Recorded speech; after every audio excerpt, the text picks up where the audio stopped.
Y ¿Estará a, calentita el agua del mar? y a propósito de esto, lo teníamos a Daniel Ramos que nos decía que el agua tuvo un pico de 24 grados.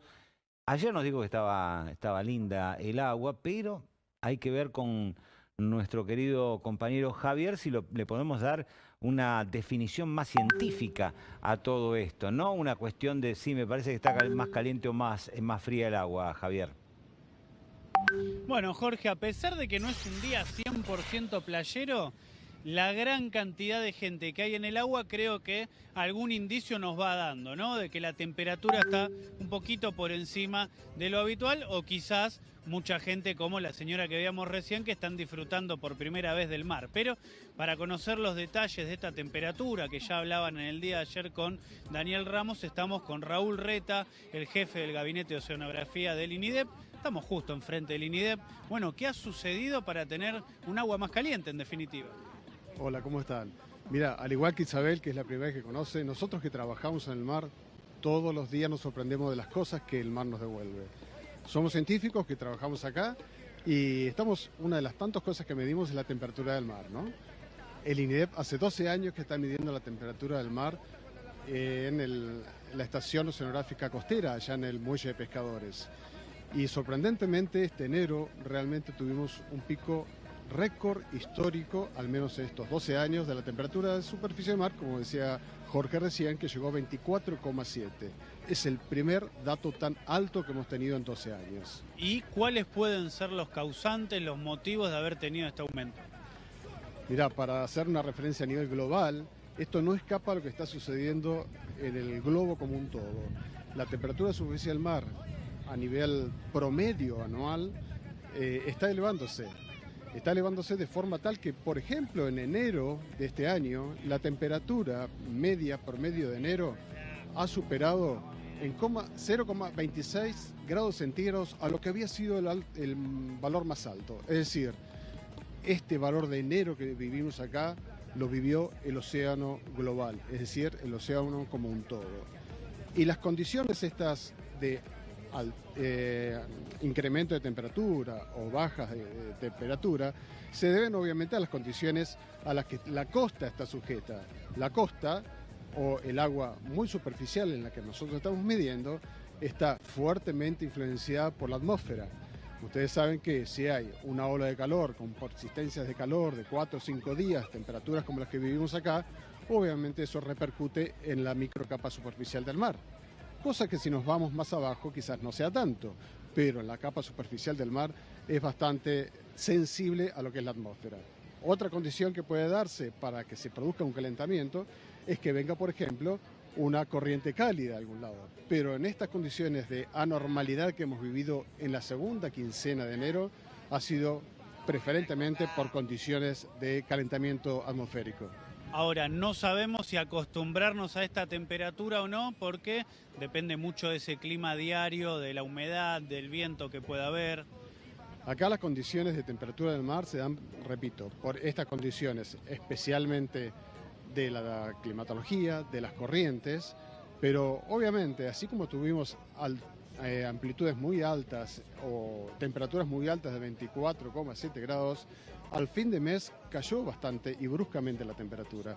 Es decir, tenemos que entender como que el océano, al igual que en la atmósfera, tenemos altas y bajas de temperatura y a veces las tenemos muy altas y a veces muy bajas. Lo que sí llama la atención que en promedio, y esto quiero resaltar, enero del 24, no solo para Mar del Plata, sino para el océano mundial, la temperatura ha sido llamativamente alta. Y esto sí que tenemos que tener, digamos, más que cuidado, preservar lo que se nos viene a futuro. Raúl, buen día. Con Jorge te saludamos. Mi nombre es Julieta. ¿Para qué cuestiones puede ser útil este relevamiento que ustedes realizan hace tantos años? Entiendo que seguramente será muy amplia la cantidad de cosas que ustedes pueden investigar a partir de estos datos tan específicos, pero un breve resumen. Mira, particularmente conocer las condiciones en donde los principales recursos pesqueros, digamos, estamos teniendo o tienen cabida es fundamental. Hay que conocer el ambiente donde las especies, fundamentalmente las pesqueras, se mueven, ¿no? Así que no solamente a la cuestión turística y darle al turista que viene a Mar del Plata la condición de temperatura diaria del mar, sino en estas cuestiones climatológicas que nosotros tenemos, estadísticas, a eso voy, de conocer nuestras costas es fundamental. Como un ejemplo, les tiro, hay algunas especies como la caballa, por ejemplo, que arrima en septiembre, octubre, pero cuando la temperatura se eleva demasiado en la costa, la caballa, digamos, busca temperaturas más frías.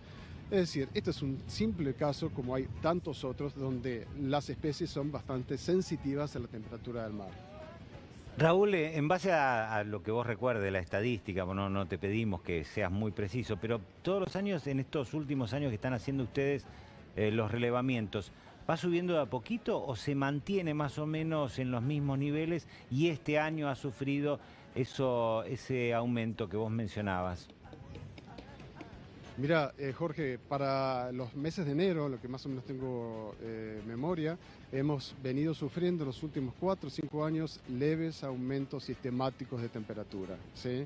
Este, por supuesto, 24,7 es un valor máximo absoluto, pero la media no es esa, ¿eh? Ojo que la media es mucho inferior.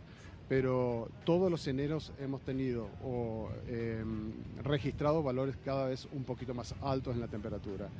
Repito, esto no escapa a lo que está sucediendo a nivel global, ¿eh? Tal es así que, por ejemplo, el año pasado, desde junio hasta final del año, las temperaturas del aire a nivel global fueron extremadamente altas, históricamente altas. Se continúan en este 2024. Así como digo, la temperatura del aire, la temperatura del océano refleja también esos incrementos de temperatura. Y eso obviamente se debe, obviamente no, una de las causas es el cambio climático generado, claro, por el aumento de los gases de efecto invernadero, que deberemos y tenemos que reducir a futuro. Ahora, Raúl, me quedo con eso que le respondías a Julieta. Claro, uno dice, aumentó la temperatura del agua, qué bueno, vamos a disfrutar más, los turistas van a estar contentos, pero si en algún momento sucede, che, no hay más corvina en Mar del Plata, ¿qué pasó? Bueno, una de las causas puede ser esta, por ejemplo. Sí, claro. El mar no es una pileta, el mar es un sistema continuo movimiento que, como decía recién, hoy puedes tener una corriente cálida, pero al rato tenés una corriente fría. Tal es así como un día totalmente calmo, si cualquier bañista que se meta al mar sin condiciones de olas como las que tenemos hoy, por ejemplo, vamos a notar variaciones de lo que es la capa superficial y la capa de fondo. Es lo que se llama la termoclina. La termoclina que está presente en condiciones acá en la costa cuando hay poco viento. Notamos que un gran calentamiento de superficie genera un calentamiento en la capa superficial. Y obviamente esto no es una pileta y está obviamente en merced a las condiciones climatológicas generales. Gracias, Raúl. No, gracias a ustedes.